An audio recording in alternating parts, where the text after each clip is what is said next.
Дела, не само зборови. Ваква порака упатија административците и помошниот персонал во здравствениот сектор до министерот Филипч.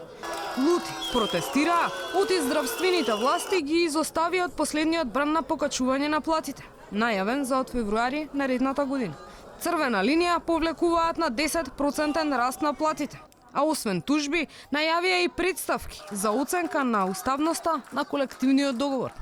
Се организираме веќе да се поднесат тужби ако се подпише анексот на колективниот договор.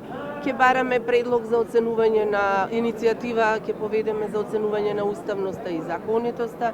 Значи, сите можни правни мерки ќе ги примениме за да успееме во нашите барања. Тие бараат од синдикатите да не го потпишуваат колективниот договор, а со тоа нема да има поголеми плати за лекарите и медицинските сестри. Од синдикатот на клинички, од каде го поддржаа протестот, велат дека се ставени во небрано. Да знам што да направиме е добро. Јас имам одлука на совет која ме обврзува да го потпишам. Така да најлошо е да сите не добијат. Дали ме разбирате? Тоа е објективната ситуација во која е најден и овој синдикат наш и другиот синдикат.